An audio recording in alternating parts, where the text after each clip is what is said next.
Bom, dando prosseguimento, vou chamar a senhora Daniela Almeida, ela é gerente comercial da Autoescola Javarote, ela vai falar de habilitação para pessoa com deficiência. Obrigada.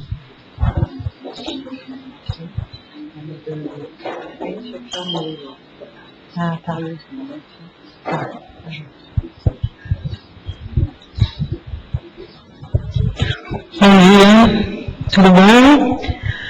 Bom, gente, eu vou estar falando para vocês como fazer para habilitar-se, né? Como a gente vai tirar essa habilitação especial. Óbvio que quem habilitar não vai poder estar fazendo aí o que o rapaz da corrida fez aí, né? A gente não vai poder fazer isso lá na escola. Mas eu vou estar falando como tirar uma habilitação, como é a legislação, se uma pessoa com sequelas podem se habilitar, como fazer, aonde ir, enfim, o que vai precisar, tá? Qualquer dúvida, qualquer pergunta, vocês podem parar que eu vou estar explicando.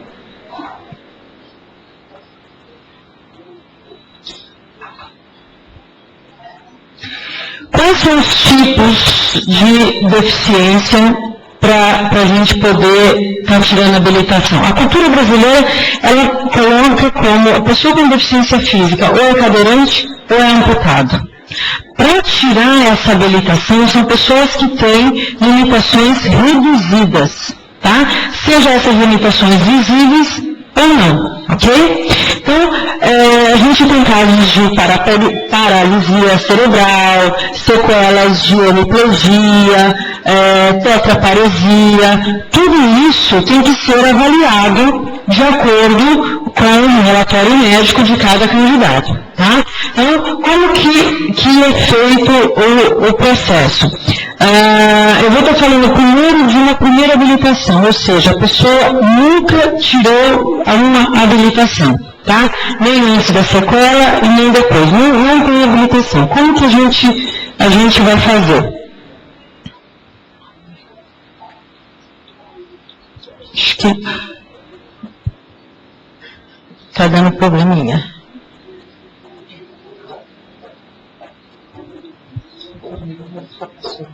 Tá.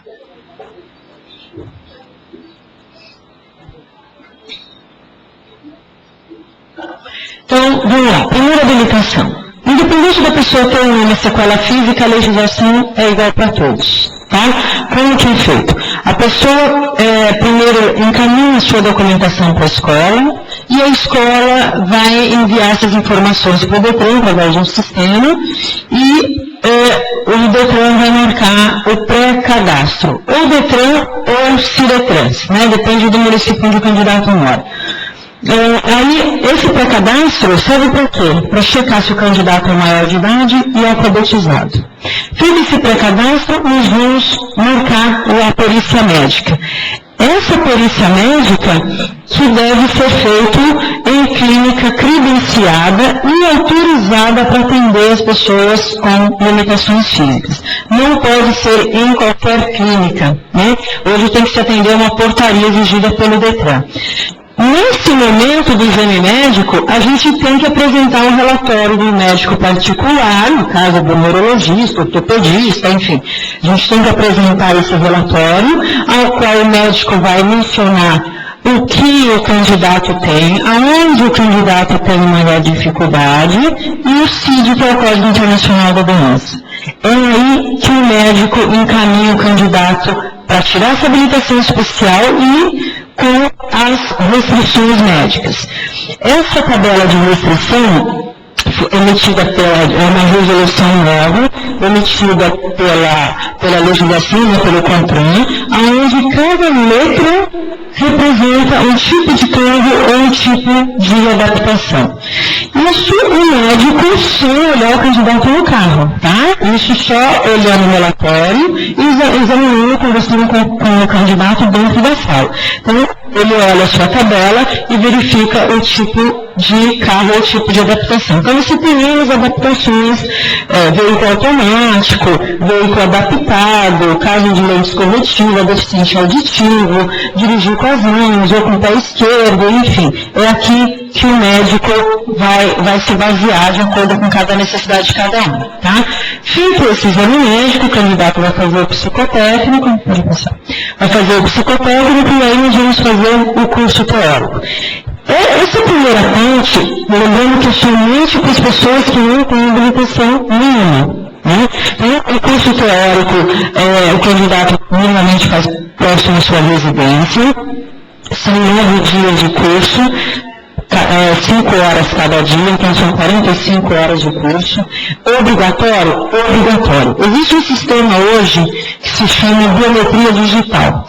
Tudo que a escola, ou o médico, ou o curso faz com o candidato, a gente tem que enviar via online para o DETRAN. Então, tudo a gente tem que capturar as digitais. Vai fazer o exame médico, vai fazer o pré-cadastro, capturas digitais. Vai fazer o exame médico, capturas digitais. Então, não tem mais aquele sistema de, mas eu trabalho, eu não posso, olha, mesmo se eu pagar, eu posso fazer. Não, gente, é obrigatório, tem que fazer, tem que pegar as digitais. Tá? Então, feito o curso teórico, que aí a gente tem noções básicas de direção defensiva, mecânica básica, legislação de trânsito, meio ambiente, primeiros socorros, lógico que são noções básicas, ninguém vai sair aí mexendo num carro ou socorrendo alguém, né? Fez o curso teórico, o candidato tem que estudar para fazer essa provinha teórica. Essa prova teórica no DETRAN são 30 testes. Para ser aprovado, o candidato tem que acertar pelo menos 21 questões. Tá? Normalmente essa prova é feita no DETRAN ou nas próprias CIRETRANs. Tudo bem? Então, conseguindo entender direitinho? Feita a provinha teórica, nós vamos fazer as 20 aulas práticas. Aí, essas 20 aulas são feitas de alguns carros adaptados, de acordo com a necessidade de cada um, usando a adaptação que o médico prescreveu para cada um. Tá? É interessante que essas aulas práticas, quando vocês pretenderem, ou enfim, for mudar a habilitação, é interessante que realmente faça essas aulas em autoescolas que são especializadas. Por quê? Porque o instrutor, além de ser instrutor, ele também tem que ser um pouco técnico. Por quê? Porque ele tem que usar adaptação. Além de ensinar o candidato a dirigir, ele vai ensinar o candidato como manusear o equipamento, dependendo da sequela, às vezes a pessoa tem movimentos involuntários, né? Que o instrutor tem que estar habilitado para poder estar ajudando a manusear o equipamento. Então, são informações importantes que o instrutor vai passar, não só para a pessoa aprender a dirigir. Tá? Feitas as 20 aulas práticas, a gente vai fazer. Está vendo aqui, gente? Só para ilustrar, é o certificado. Então, tudo que o candidato faz na escola, a gente tem que enviar para o DETRAN. O DETRAN gera um número, que é o GFOR, que é gerenciamento de formulário, ou a CIRETRAN, para poder estar dando continuidade. Então, é emitido um certificado de 20 aulas para a gente poder fazer o exame prático. Tá? Normalmente, os exames práticos são feitos separados das pessoas que não têm deficiência física. Eu já vou mostrar por quê. Tudo bem? Deu para entender direitinho? Quer dizer, então, na verdade, a legislação vai ser igual para todos, a pessoa vai cumprir as exigências, a única diferença é aonde que tem que ser feito e como vai ser feito para o processo não parar. Ok? E a pessoa que já era habilitada, né, adquiriu uma deficiência, uma limitação, enfim, uma doença degenerativa, como que vai fazer para mudar essa habilitação? Qual é o processo para mudar a habilitação? Até porque, eu vou estar explicando um pouquinho no final, é através da habilitação que o candidato vai comprar o carro com os benefícios fiscais. Então, o primeiro passo para obter os benefícios fiscais, seja como condutor ou não condutor, ou seja, a pessoa não vai dirigir, o primeiro passo é a habilitação. tá? Isso para condutor. Então, como que é feito? Não precisa fazer para cadastro igual da primeira, não tem como tirar uma nova habilitação. Tem gente que pensa, eu perdi a minha, não sei onde está vencida, basta eu ir lá e fazer tudo de novo? Não. Por quê? Primeiro porque não há necessidade, imagina que já dirige fazer 20 aulas, curso de 9 dias, não há necessidade disso. Mas como que é feito? Nós temos que fazer de novo médico psicotécnico, porque o médico tem que avaliar se a pessoa tem condições físicas para poder dirigir, através de um relatório bem feito da pessoa, né, do candidato. Fez o exame médico, vamos fazer a provinha de primeiro socorro de direção defensiva. Essa provinha é a prova que todo mundo obrigatoriamente tem que fazer para renovar, seja a pessoa com deficiência ou não. Isso para quem nunca fez o curso ou para quem nunca fez essa provinha teórica, tá? Essa provinha teórica a gente tem algumas formas de fazer, quem frequenta, diferente da primeira habilitação. Da primeira habilitação eu falei que obrigatoriamente tinha que frequentar o curso de 9 dias, não é isso? Essa não. Essa quem preferir fazer um curso de 3 dias não reprova porque está cumprindo a carga horária, ou a pessoa pode comprar uma apostila e estudar em casa, e aí vai em qualquer CFC, faz a prova gratuitamente no DEPRO. Também são 30 testes e para ser aprovado tem que acertar pelo menos 21 questões. Tá? Tem gente que pergunta para mim, a gente que tem uma limitação física, tem que fazer a prova de primeiro socorro? Quer dizer, a gente não vai socorrer ninguém. Nem a gente, quem não tem também nenhuma limitação, também não vai socorrer. Mas é uma obrigatoriedade que a gente tem que cumprir, tá? Então não tem como escapar. Feito essa primeira parte, aí nós vamos começar a fazer a aula prática. Há alguma obrigatoriedade de aula prática para quem já é habilitado? Não. Quem já é habilitado, normalmente a gente orienta a fazer algumas aulas, por quê?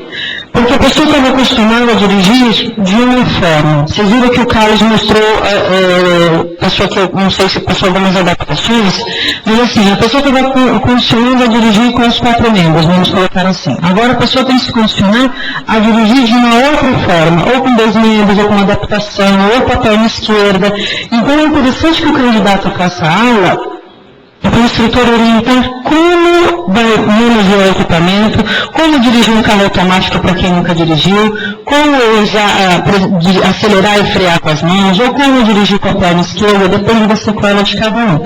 Então é importante para o instrutor mostrar como vai dirigir, como a pessoa vai dirigir a partir desse momento. Ok?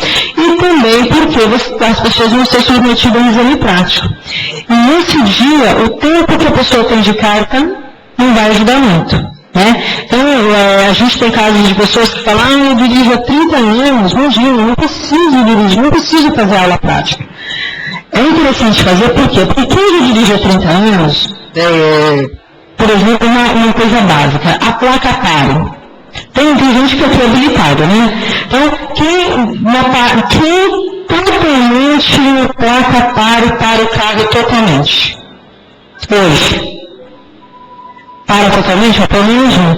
No vídeo de exame prático, a pessoa nem vê a placa, de tão nervosa que fica. E quem normalmente já dirige, normalmente reduz, né?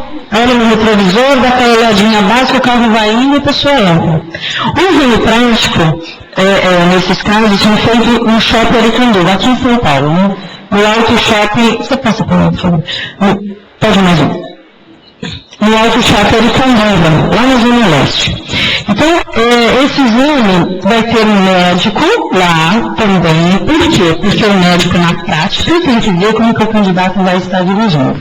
Tem casos que as limitações não são tão acentuadas. E tem casos que as limitações são muito acentuadas.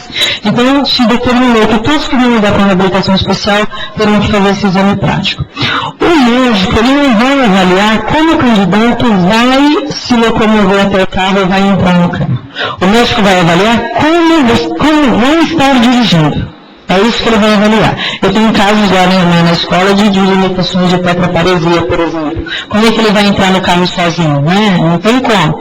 Porém, não é isso que o médico vai avaliar. Ele vai avaliar como o candidato vai dirigir. Então, por isso que tem que ter um médico lá junto. E aí, passa pelo médico, assina uma ata de comparecimento, e aí vamos para o carro. As pessoas que não têm deficiência física, normalmente entram no carro e o examinador já está lá, não é isso? Entra no carro, aí tem que arrumar o retrovisor, pôr o cinto, o examinador todo feliz, né, bem agradável, ele fala bom dia, boa tarde, é bem gentil, né, não apavora ninguém, normalmente é assim, né, gente? E ele fala, quando estiver pronto, por favor, pode sair, né? Lá nesse exame, no American Livre não é muito diferente, né? Você fala boa tarde, a pessoa fala só se for para você, quando você estiver pronto, podemos ir. Então, o exame prático no dia, eles não vão avaliar a pessoa tem uma limitação física, não. Principalmente porque a pessoa que tem limitação física também vai para o trânsito, né? A pessoa que tem limitação também vai dirigir. Então, o processo de avaliação é o mesmo. É como se fosse a primeira habilitação e as regras são as mesmas. Então, é interessante nesse caso quem está mudando fazer aula, por quê? Porque a gente precisa mostrar o que vai fazer. Eu tenho casos de cliente que esquece de baixar o freio de mão. Eu tenho um caso de cliente que chega e fala assim, eu quase parei, só porque eu não parei o carro totalmente, ele me reprovou. Ali é o exame prático, né, está sendo avaliado. Então, tem que fazer exatamente como é o exame, por quê? Porque senão vai ser reprovado.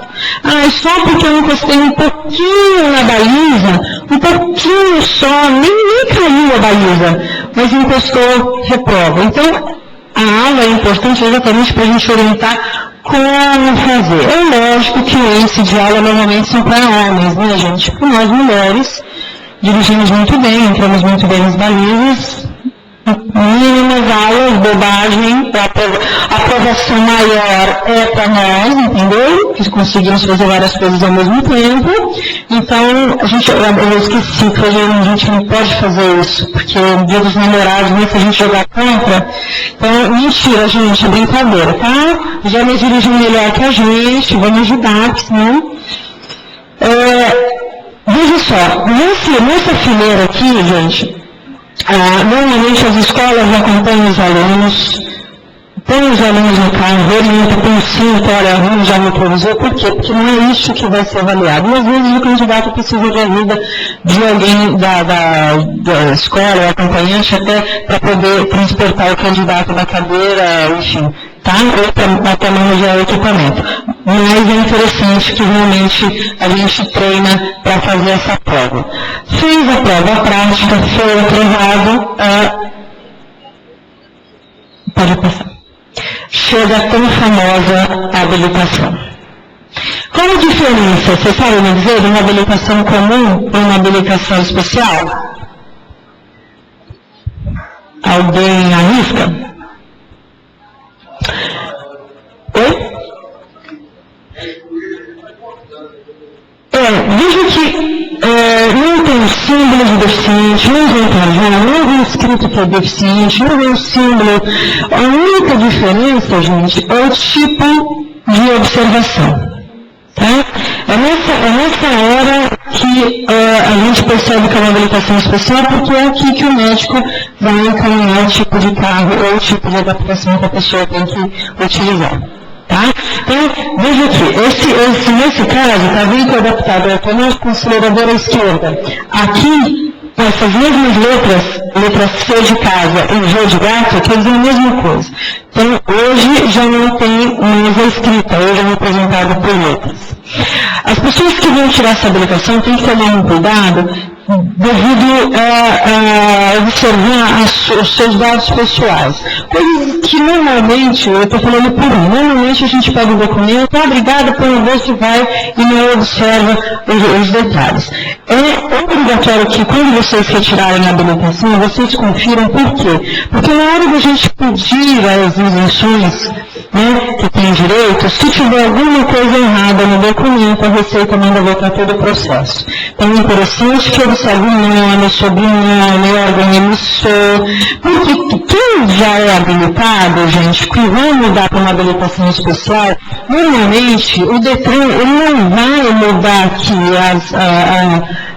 os dados pessoais. O que vai ser alterado é somente o campo de observação. Se o candidato não informar para o DETRAN que tem alteração de dados, tirou o nome de casado, incluiu o nome de casado, está errado o sobrenome, é Luiz com S, é Luiz com Z, enfim, se não informar que está errado, o DETRAN não vai mudar, porque ele não vai conferir. Ele só vai conferir a observação. Tá?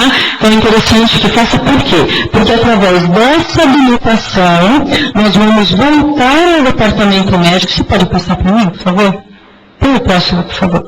Nós vamos voltar ao departamento médico para fazer o laudo final. Diferente daquela outra planilha que eu mostrei no começo. Aquela planilha é para mudar a habilitação. Esse laudo aqui é para ter os benefícios fiscais para o condutor. Então, esse laudo obrigatoriamente tem que estar com dados todos corretos e com o endereço que você declara em imposto de renda. O que tem a ver no imposto de renda com o endereço do laudo? Porque a isenção do IPI é solicitada na Receita Federal. Então, tem que estar o mesmo endereço lá, porque eles vão comparar. Nesse laudo, vai estar o tipo de deficiência, o CID, a descrição detalhada e o tipo de carro que o candidato vai dirigir. Assinada por 2 médicos e autenticada pelo DETRAN. Então, não é, às vezes as pessoas pensam, é o laudo do meu médico. Não é o laudo do seu médico, é o laudo emitido pelo DETRAN, autenticado por ele, porém preenchido pelos médicos credenciados do DETRAN. Normalmente o médico que atendeu na primeira vez. Tá? Quais são os benefícios fiscais que temos direito? A gente aí tem 2 casos, tá? Pode passar o próximo.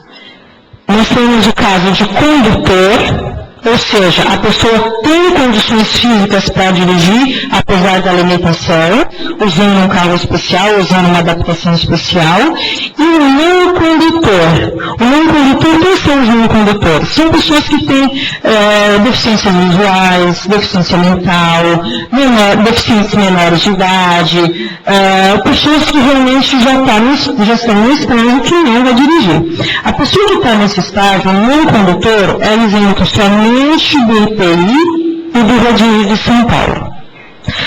Para conseguir a totalidade, ainda isso está em projeto de lei, estão tentando aprovar, para ver se aprova todos os benefícios para não condutores também. Por quê? Porque eles estão querendo colocar assim, a legislação diz que pessoas com deficiência não explica se vai ou não dirigir. Então, isso baseado nisso que eles estão tentando conseguir os benefícios fiscais. Porém, ainda para obter o IPI, o ICMS, o IEF, o IPVA e o rodízio são só para condutores. Tá? Ou seja, pessoas que vão dirigir ou vão conduzir o seu carro.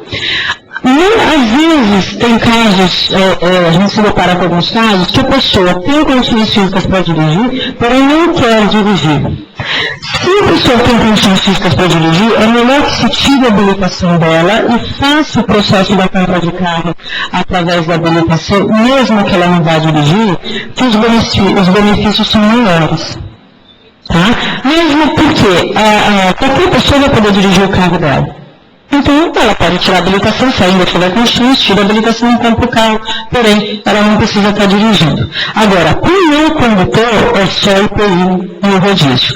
E aí, o não condutor não precisa tirar a habilitação especial.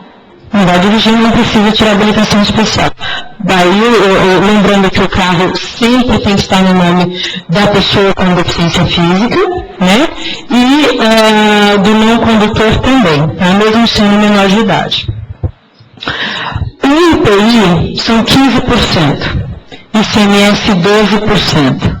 Não é uma somatória, tá, gente? Tem muita gente que acha que, eles fizeram muita especulação. Tinha 40% de desconto. tem 30% de desconto. Não é. Por quê? É um imposto sobre o outro, não é uma somatória. Então, primeiro se solicita a isenção do IPI, que são 15%. A Receita Federal manda-se uma documentação para a Receita junto com esse laudo. Aí o fiscal da Receita vai liberar o IPI, demora aí pelo menos uns 60 dias. Liberou o IPI, nós vamos pedir a isenção do ICMS. A isenção do ICMS é na Secretaria da Fazenda. A concessionária, junto com a montadora, vai pedir essa isenção do ICMS. Aí a fábrica vai fazer o carro, não é porque não é uma venda comum, que esse carro já está pronto, ela vai fazer o seu carro, por quê? Porque ela tem que pedir a isenção do ICMS. Feito o carro, aí nós vamos fazer a documentação para pedir a isenção do IPVA e do rodízio. Isso para condutor, tá? Eu já estou... Desculpa interromper, é que tem uma pessoa precisando sair e tem um gol cinza, BSF 7439, que precisa ser retirado, só para a pessoa poder sair. Obrigada.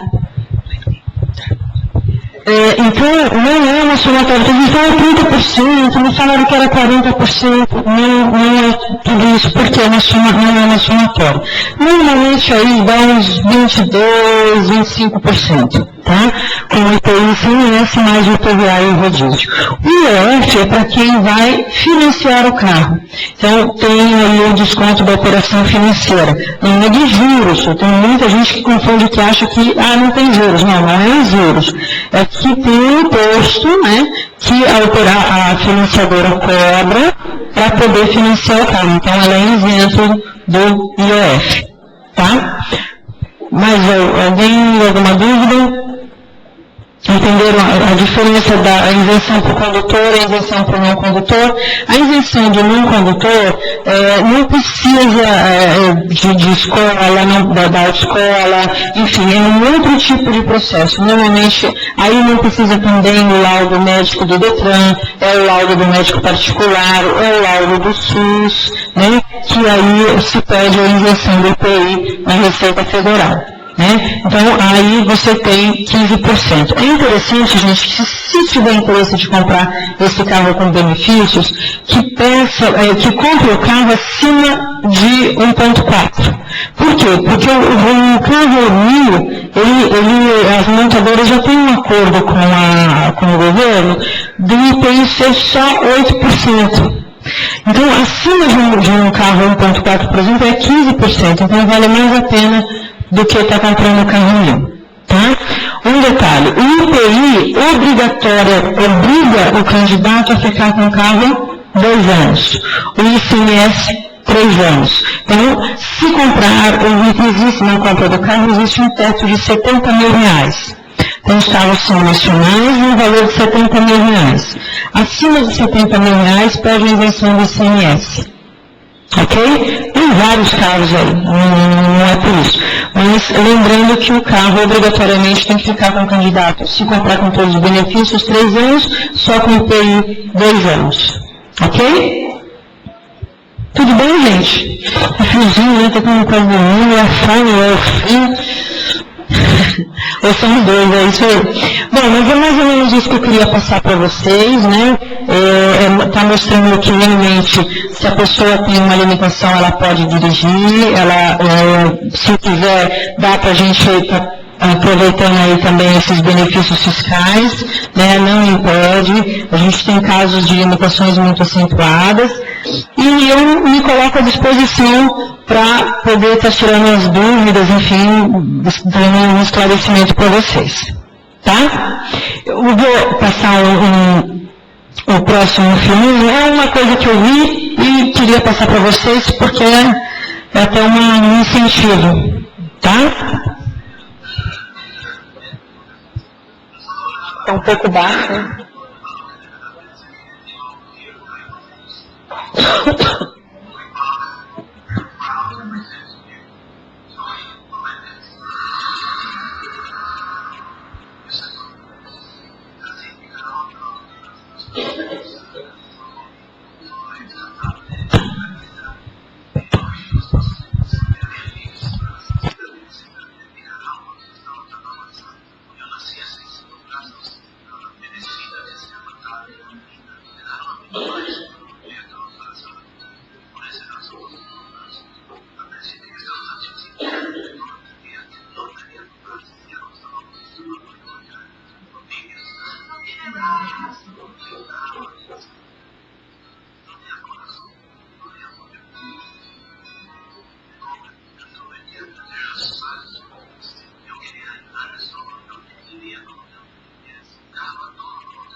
que ele dirige só com os pés?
É isso, tá? Eu agradeço vocês por terem me ouvido e me coloco à disposição se precisar de alguma coisa, tá? Muito obrigada.